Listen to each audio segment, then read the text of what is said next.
두 번째 코너 정치인물사전 Who are you입니다. 자, 이 시간은요, 우리 성 기자님이 워낙 정치 분야를 오래 취재하셔서 인물 이야기를 좀 한번 해보면 몰랐던 이야기, 생각할 이야기를 던져주지 않을까 해서 만들어봤습니다. 오늘 첫 번째 다룰 인물은 어느 분으로 선정하셨나요? 예, 윤석열 대통령 못지않게 어떤 존재감을 드러내고 있는 더불어민주당의 이재명 대표 얘기를 할 수밖에 없을 것 같습니다. 없습니다. 대선 후에 대장동 사건에 여러 수사에 야당 대표로는 사실은 이렇게까지 현직 야당 대표로서는 이런 시련을 겪은 사람이 없을 거다라는 말도 나오는데 우리 성 기자님은 일단 이재명 하면은 어떤 장면, 어떤 발언이 좀 기억나십니까? 취재를 아주 깊이 한 사이는 아니고요. 이제 인터뷰 몇 번 하고 식사하고 술자리 좀 가져보고 많이 만나셨습니다. 통화 좀 해보고 그런 정도입니다. 이렇게. 네. 우리나라 정국이 좀 이상하게 됐어요. 그러니까 작년에 대통령 선거가 끝났지 않습니까? 네. 끝났으면 대선에서 승자가 있으면 패자가 있고 대개 이제 패자들은 한 1, 2년 정도는 이렇게 비켜줍니다. 그렇죠. 왜냐하면 어디를 승자의 시대니까 그럼 이제 축하합니다. 그리고 이제 한 1, 2년 있다 이제 돌아와서 다시 내가 정치 재개를 해서 대통령 선거에 또 나서 보겠다. 이렇게 하는 게 이제 그동안의 어떤 관행, 네. 정석 이런 건데 이분은 그냥 바로 6월 1일 그 지방선거 때 보궐선거 그렇죠. 개항 출마해서 국회의원이 됐고요. 그건 그럴 수도 있는데 또 8월 달에 곧바로 또 당대표 출마해서 또 대표에 당선이 됐죠. 그리고 이제 지금 1년이 지났는데요. 대선이 끝났는데 아직도 대선이 안 끝난 것 같지 않습니까? 지금 전국을 움직이는 두 사람이 누구죠? 윤석열, 이재명. 그대로예요. 그러니까 축구 경기로 치면 이걸 지금 연장전이라고 봐야 될지 아니면 그 게임 끝나고 이렇게 인저리 타임이라고 그런 표현이 있죠. 그렇게 하면 너무나 불쾌해하는 상황인데. 예, 아무튼 직원당이. 예, 지금 게임이 안 끝나고 있는 거예요. 네. 윤석열이 아니고 어떻게 보면 이재명 대표가 어떻게 되느냐에 따라서 그 다음에 이제 정치가 어떻게 되는지 좀 내다볼 수 있는 이런 상황이 왜 이렇게 됐지? 저도 이게 굉장히 궁금해요. 지금 말씀대로면은 정리가 안 돼서 이것부터 정리하고 가야 되기 때문에 악착같이 게임을 이어가고 있는 건가? 약간 이런 생각도 드는데. 본인은 그런 것보다도요. 아마 여기서 물러나면 죽는다. 아마 이렇게 생각했을 거예요. 지금 윤석열 대통령이 검사 출신 대통령이지 않습니까? 그래서 내가 대선에서 졌는데 여기서 내가 이제 뒤로 물러서는 순간 나를 끝까지 따라와서 나를 감옥에 보낼 것이다. 이런 그런 생각도 좀 한 것 아닌가. 그렇게 생각하면 대선 이후의 행보가 인간적으로는 이해가 안 가는 바는 아닌데 어쨌든 최근에 윤석열 대통령이 이렇게 좀 말도 안 되는 여러 가지 언행을 통해서 나라를 이렇게 엉망진창으로 만들고 있는데도 민주당 지지도가 별로 안 좋거든요. 그렇죠. 그건 이제 이재명 대표한테 확실히 좀 책임이 있는 거죠. 그 지지도라는 게 인기 투표는 아니니까 어쨌든 뭔가 능력을 보여줘야 되는 건데 이분이 후보로 당선될 때만 해도 그랬어요. 사실은 성남시장과 경기도라는 지자체를 그렇게 운영한 행정 경험이 굉장할 거다에 대한 기대감. 정치적 경험은 없지만 또 바로 국회의원이 됐고요. 그래서 그의 능력이 국회에서 뭔가 발휘가 될 수 있을 거다라는 그런 평가가 나왔던 걸로 제가 기억해요. 이 행정 권력 경험밖에 없거든요. 성남시장 2번, 경기지사. 그러다 보니까 이제 동료 국회의원들 평가가 좀 야박합니다. 이게 다른 의원들하고 이렇게 정치적인 관계를 맺는 게 좀 서툰 것 같다.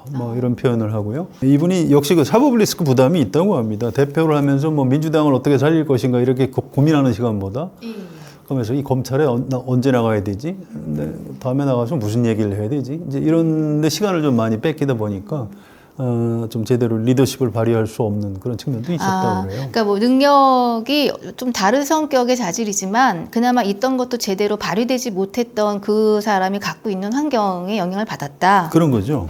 좀 안타까워하는 사람이 이른바 친명들은 이제 그런 변명을 많이 하는 거고요. 비이재명 이쪽에서는 아니 그런 줄 모르고 대표를 했냐.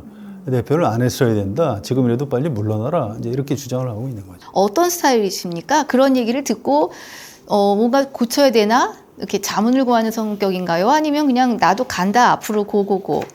내부 평가는 스타일이 후자. 그냥 고고고. 고고고. 이분이 예. 제가 우리 메디치 미디어 출판사니까 네, 네. 제가 이 어떤 사람을 잘 알려면 그 사람하고 만나서 뭐 대화를 오래 해보면 알 수 있겠죠. 그런 방법도 있지만 저는 그거보다 더 좋은 방법이 그 사람이 쓴 솔직한 자서전을 읽어보는 게 훨씬 더 많이 알 수 있습니다. 2022년 작년에만 대선에 나온 게 아니고요.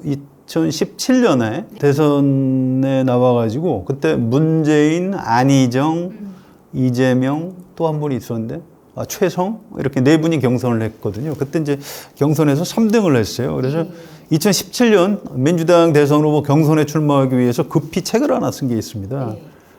그 책 제목이 이재명은 합니다. 이런 책이에요. 굉장히 급조된 책인데 이 급조한 만큼 사실은 솔직하게 썼습니다. 굉장히 어떤 대목들이 그러니까 나옵니까? 이 책을 보면 이재명이라는 사람이 이제 이런 사람이구나 이걸 꽤 많이 알 수 있어요. 뭐 이 책을 다 제가 읽어드릴 생각은 전혀 없고요. 지금 좀 전에 본부장님이 말씀하신 그 대목과 관련해서 굉장히 인상적인 대목으로 책 앞부분이 시작을 합니다. 첫 줄이 나는 겁이 없다. 이게 첫 줄이에요. 살아가면서 어지간한 일에는 눈도 깜빡하지 않는다. 내가 날 때부터 강심장이어서 그런 게 아니고 바닥에서부터 기어 올라왔기 때문이다. 이제 이 얘기를 하면서 자기 전현공 때 얘기, 초등학교 안동에서 나와서 이제 중고등학교 안 다녔죠. 검정고시하고 중앙대 들어갔는데 그 성남에서 공장 다니면서 그 두들겨 맞던 얘기, 너무 인생이 힘들어서 자살하려고 수면제 먹고 연탄은 볼 피워놓고 죽으려고 했던 뭐 이런 얘기, 이런 것들을 써놨는데 참 저 책 보면서 이렇게 울컥하는 경우가 별로 없는데 처음에 이 책 보고 깜짝 놀랐어요. 이 사람 굉장히 아프게 살았구나. 근데 이런 상처들이 사실은 지금의 이재명 대표의 어떤 여러 가지 인격을 형성하는데도 좀 상당히 깊게 영향을 미쳤을 것이다. 지금도 이재명이라는 정치인 안에는 뭔가 이렇게 바닥에서 기어 올라왔기 때문에 진짜 겁이 없는, 웬만해서는 무너지지 않는 이런 사람일 수 있겠구나 이런 생각을 좀 해봅니다. 어쨌든 그렇게 극복을 하고 성장을 하셨어요. 그래서 뭐 가정도 꾸리고 결혼도 했고 뭐 이렇게 우리가 말하는 어른과 성인이 되는 과정에서 사실은 좀 다듬어질 만도 한데 또 그게 아니었나요? 아닙니다. 많이 다듬어졌죠, 물론. 그런데 이제 그 어린 시절에 그 직접 체험에 의해서 어떤 형성된 그 사람의 어떤 특징, 정체성 이런 것들이 이제 지금까지도 이제 사라지지 않고 있다 이런 얘기죠. 그래서 이분의 그 여러 가지 장점 중에 그렇게 이제 그 아주 어릴 때부터 고생을 해서 성취를 쭉 해온 사람이기 때문에 어떤 그 실천력, 돌파력. 그러니까 책 제목이 이재명은 합니다. 옛날에 이제 군인들이 하면 된다. 이거하고 좀 비슷한 겁니다. 이재명이라는 사람은 나는 뭔가를 하는 사람이다. 이런 인상을 주는 건데요. 실제로 그런 면이 있어요. 제가 박원순 전 서울시장한테 이제 들었던 얘기인데요. 코로나 초기에 대구에서 그 신천지 교회에서 막 코로나가 막 확산이 돼서 난리가 났던 적이 있습니다. 그래서 전국 지방자치단체들이 신천지 교회에 신도들 명단을 확보해서 어떻게 좀 해보려고. 그런데 이제 박원순 시장이 서울시 공무원들한테 이거 신천지 명단 좀 가지고 와봐라 했더니 명단을 가지고 왔는데 서울시 공무원들이 이거 검증을 좀 해봐야 됩니다. 이렇게 하더래요. 근데 경기도에서는 그냥 바로 경기도지사 이재명 지사가 그걸 가지고 와서 검증 그런 거 없이 바로 쳐들어갔습니다. 신천지 교회 본부로. 네. 그래서 이제 박원순 시장이 저거 봐라. 저렇게 해야 되는 건데 나도 그렇지만 우리 서울시 공무원들 아직 멀었다. 지금 저렇게 뭔가 결단을 해서 보여주는 게 필요하고 그래야 국민들이 조금이라도 안심할 거 아니냐. 이런 얘기를 박원순 시장이 한 적이 있습니다. 이게 이재명이라는 정치인은 굉장히 참 잘 드러내는 사건. 그런 결단력이나 추진력이 지자체 수장인 경우에는 사실은 예산과 조직이 있는 힘 있는 자리일 것 같아요.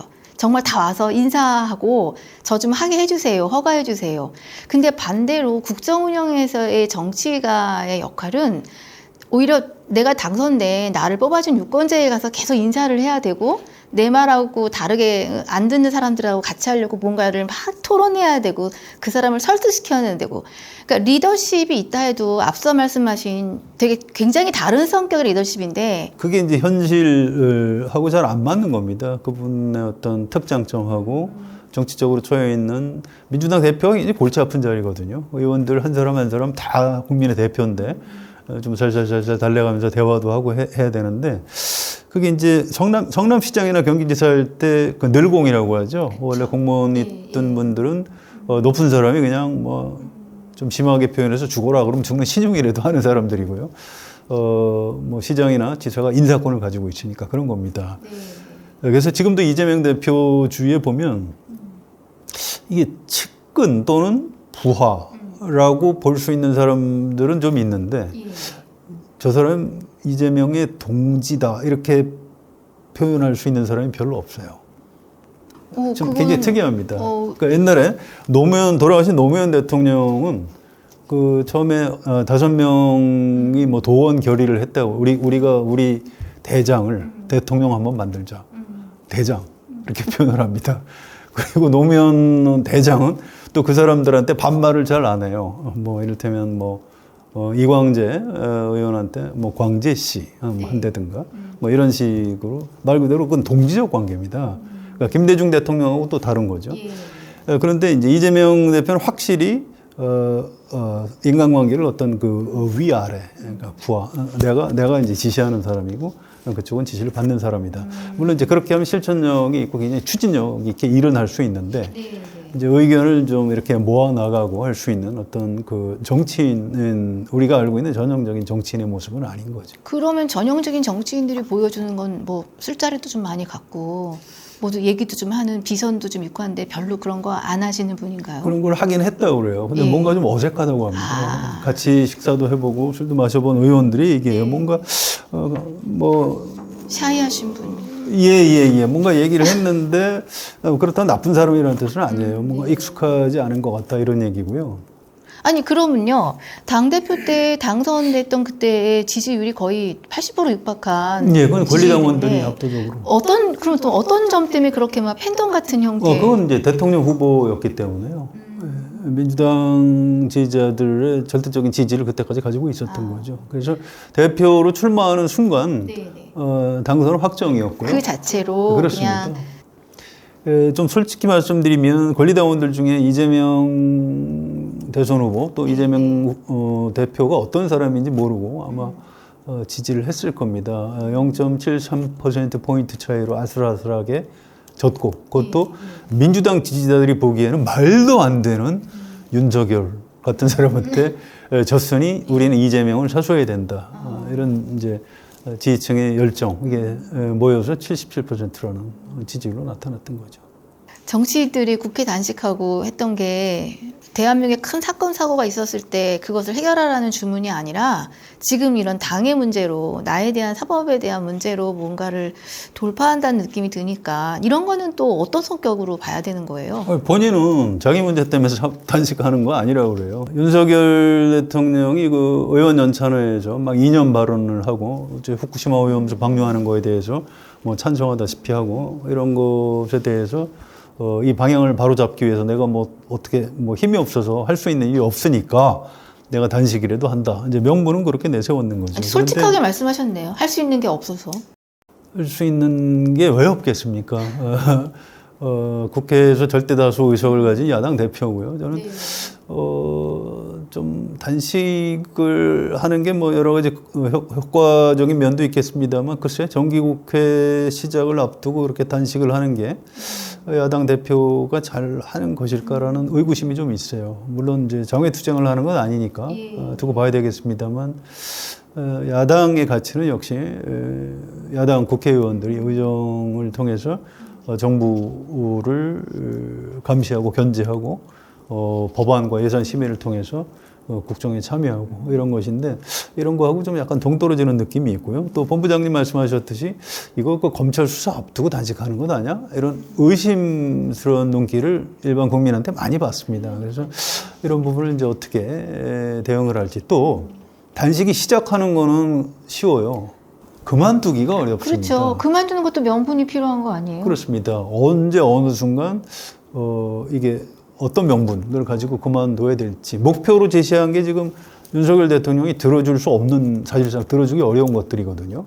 자, 그러면 마지막 순간에 이제 병원으로 실려가는 수밖에 없는데 그런 비극적인 장면을 꼭 우리 국민이 봐야 되는 건지, 그건 이재명 대표를 지지하는 사람들이나 지지하지 않는 사람들이나 좀 보고 싶지 않은 장면 아닌가, 이런 걱정 같은 게 좀 있습니다. 4일 출석하겠다는 뭐 비공식 이야기가 나와서요. 얘기 좀 복잡하게 됐는데요. 네. 4일날 오후에 무슨 국제적으로 화상회의 일정이 있다고 합니다. 그래서 검찰이 오라고 하니 4일날 내가 오전에만 갔다가 오후에는 다시 돌아오고 9월 10일, 11일에 다시 또 나가서 진술을 하겠다, 이렇게 얘기를 했는데 수원지검에서 그런 게 어딨냐. 그냥 4일날 와서 그냥 다 해라, 끝까지 조사 받기를 이렇게 얘기를 희망하겠지. 했는데 이러면 이제 이재명 대표가 안 나가죠, 4일날. 왜 나가겠습니까? 그래서 그러면 다시 이제 협의를 해서 결정을 해야 되는데요. 이 문제는 이재명 대표가 단순한 피의자는 아니죠. 대선 주자고요. 제1야당의 대표예요. 이분을 그냥 일반 피의자 잡범처럼 취급한다라고 억울해할 수 있어요. 이거는 특혜를 요구하는 게 아니고 예우가 좀 필요한 측면이 있습니다. 저는 이거 검찰에서도 좀 한 발 물러서서 변호인하고 잘 협의해서 날짜를 잘 정해서 이렇게 소환하도록 하는 게 좋을 것 같습니다. 어쨌든 메시지를 또 던진 거나 마찬가지인데, 혹시 그 정치인 아니면 인간 이재명을 이해할 때 우리가 조금 알면 좋을 현장의 에피소드 같은 게 회자가 되고 있는 게 있을까요? 있죠. 있는데 그건 뭐 별로 아름다운 장면이 아니라서 그 얘기를 전해드리고 싶지는 않고요. 이재명 대표 좋아하세요? 개인적으로? 스타일을, 그런 스타일을? 제가 뭐라고 답을 해야 합니까? 안 하셔도 됩니다. 그런데 네. 이런 게 있어요. 자, 2022년에 민주당 후보가 왜 이낙연, 정세균이 아니고 이재명이 됐을까? 궁금해서 저도 이제 민주당 안에 정치 오래 한 의원들한테 물어봤어요. 그랬더니 이런 답을 하더군요. 이낙연, 정세균 이런 분들은 일단 그 어떤 정책 노선에 있어서 이재명 후보보다는 좀 덜 진보적이었다. 민주당의 대선 주자는 가장 진보적인 노선이었던 사람들이 됐다는 거예요. 2012년에 문재인 대 손학규 했을 때 문재인이 후보가 됐고요. 2017년 문재인 대 안희정 했을 때도 문재인이 좀 더 진보적이었고, 그 전에 2007년에 그 대선 뻔히 지는 건데도 정동영 대 손학규 했을 때도 정동영이 됐다는 겁니다. 뭐 그 훨씬 전에 뭐 김대중, 노무현 이건 말할 것도 없고요. 그래서 이번에도 그런 노선 때문에 어떤 진보적인 정책 노선 때문에 이재명이 됐다, 이런 얘기를 하나 해주고요. 또 한 가지는 뭐가 있냐면, 이 대선이 이제 갈수록 정치 양극화가 심해지다 보니까 우리가 알고 있는 전형적인 뭐 큰 그릇, 큰 바위 얼굴 정치인이 필요한 게 아니고 저쪽을 확실하게 때려잡을 수 있는 좀 악당이 필요하다는 겁니다. 서로 지금 그런 거예요, 서로. 그런 거죠. 네. 그러니까 그 헐리우드 영화에 보면 그런 설정이 참 많이 나오죠. 어떤 절대악을 때려잡기 위해서 감옥에 있는 죄수들 중에 싸움 잘하는 사람들을 불러내서 그 악마하고 싸우게 하는, 우리나라 영화에도 그런 설정이 많이 나오는데 지난 대선에 좀 그런 측면이 있었던 것 같아요. 보수 쪽에서는 문재인 정부, 민주당 정부를 확실히 끝장낼 수 있는 가장 센 사람 없어? 이걸 찾아 나서다가 보니까 문재인 정부에서 검찰총장 한 사람, 그래 칼잡이면 돼. 그래서 이제 이 사람을 발탁한 측면이 있고요. 민주당에서도 윤석열 또 보수 기득권 세력하고 가장 치열하게 싸워서 이길 수 있는 경쟁력을 누가 갖췄을까? 뭐 형수한테 욕 좀 하면 어때? 그냥 센 사람이 일단 필요해. 그래서 오히려 그런 이재명 대표가 가지고 있는 어떤 악당 기질이 지지자들한테는 좀 약간 좋은 평가를 받은 측면이 있고요. 그게 참 불행한 거죠. 지난 대선은 어떻게 보면 양쪽 어떤 빌런들의 대결 아니었나. 그 중에 한 빌런은 승리했고, 한 빌런은 패배해서 지금 잘못하면 이제 감옥에 가야 되는 운명, 슬픈 운명에 처해 있는 거죠. 아무튼 이게 정치가 지금 정상적으로 가고 있는 건 아닙니다. 좀 안타까운 대목입니다. 저는 그냥 아까 그 책 얘기도 잠깐 하셨는데 어떤 상황에서 저 정도로 극복해서 이렇게까지 올 수 있는 사람이 갖고 있는 힘이요. 그러니까 힘이 권력을 얘기하는 게 아니라 그 자신의 힘, 그 부분에 대해서는 제가 일단 욕설 때문에 기가 막혀지는 분은 이 표현이 이상하겠지만 저는 존경해요. 다른 의미로 그 점은 우리가 어떤 한 인간을 존경해야 되는 대목은 아닐까. 굉장히 다른 모습으로 나쁘게 살 수도 있었는데 어쨌든 이 자리까지 왔으니 어쨌든 그랬는데 참 어쨌든 저돌적이고 뭐 지금 뭐 빌런 표현까지 하셨지만 또 한편으로는 이렇게 주변을 같이 다 사귀고 정리해내기 어려운 힘도 좀 가지신 것 같고요. 혹시 이재명 당대표를 역사상 인물하고 비교를 한번 해보면 떠오르는 인물이 있으세요? 글쎄요. 정치인들은 역사상 누구하고 비교하는 거를 저는 별로 좋아하진 않습니다. 왜냐하면 항상 새로운 인물이고요. 과거의 어떤 중요한 인물들의 어떤 그 유전자 조합 같은 게 새로운 정치인이기 때문에 그냥 이재명은 이재명입니다. 그래서 그렇게 이해하시는 게 더 편하고요. 이 얘기는 좀 꼭 해드리고 싶어요. 이재명 대표를 이해하는 데 도움이 되실 수 있을 겁니다. 이분이 왜 그 검정고시를 했냐면은요. 다 아는 얘기일 수 있겠습니다만 간단하게 정리를 해드릴게요. 공장에 다니는데 많이 맞았대요. 하도 많이 맞아서 이제 그 때리는 사람이 이제 대리가 있었는데 그분 별명이 개구리 눈이었다고 합니다. 눈이 좀 툭 튀어나왔나 봐요. 근데 그분이 고등학교를 나왔대요. 그래서 고등학교 정도의 고학력이면은 간부를 하고 뭐 남을 때려도 되나 보다. 나도 좀 안 맞고 때리는 사람이 돼야 되겠다 해서 공부를 시작했다는 거고요. 마음이 아프죠. 근데 아버지하고의 얘기, 이건 사실 너무 좀 서글퍼서 전달하기도 좀 조심스럽긴 합니다. 그런데 이재명 대표 인생에서 굉장히 중요한 인물이에요. 일찍 돌아가신 아버지가 있습니다. 공장 다니면서 공부할 때 착실히 일이나 하지 쓸데없이 공부를 왜 하냐 이렇게 이제 구박을 했고요. 고등학교 검정고시 합격증을 이제 아버지한테 복수심 같은 게 있으니까 합격증을 제일 먼저 아버지한테 가서 보여줬답니다. 근데 아버지가 아무 말도 않고 그냥 가만히 있었대요.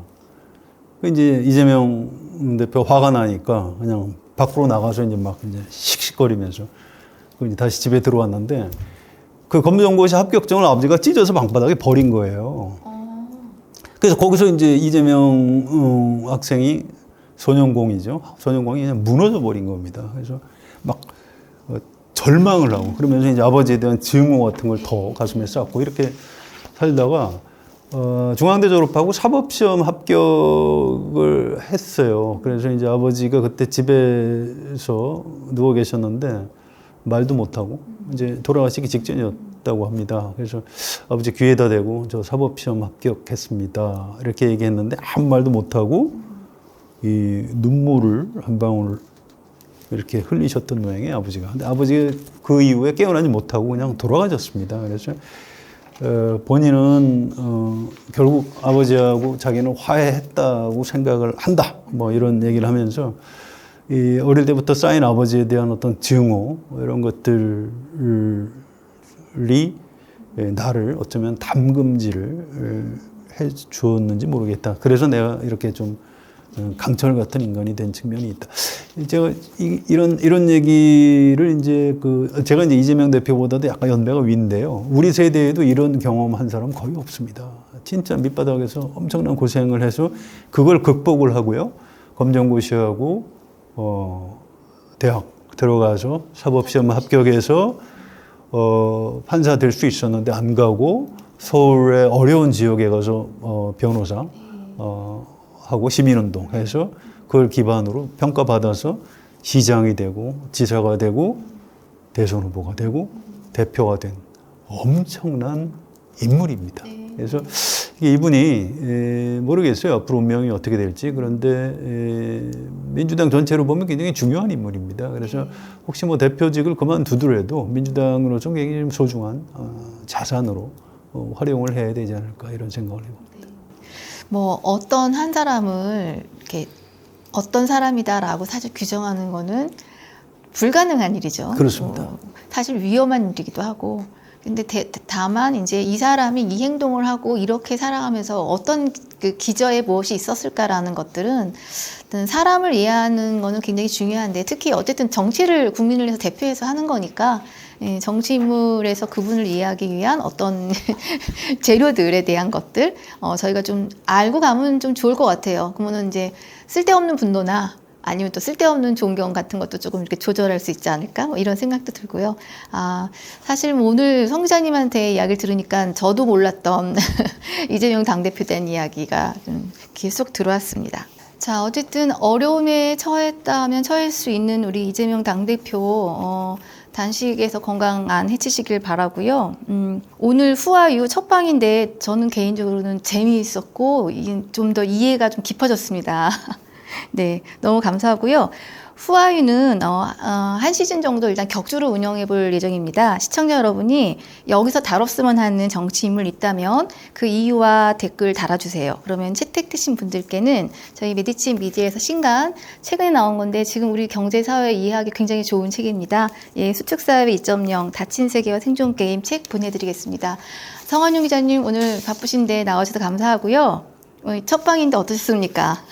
예, 뭐 저야 뭐 영광이죠. 이렇게 첫 방송에 불러주시니까 뭐 제가 아는 것 잘 정리해서 좀 도움이 되는 그런 출연자가 되도록 노력하겠습니다. 네, 시청자 여러분, 우리 성 기자님 정치 현장 지금도 취재하시는 아주 오랜 구력이 있는 분인 거 아실 거예요. 다른 의견도 좋습니다. 욕설 아니고요. 뭐 동의, 찬성 이게 아니라 의견이 있으시면 댓글로 적극적으로 말씀 나눠주시기 바랍니다. 네, 지금까지 신혜선의 식탁이었습니다. 감사합니다.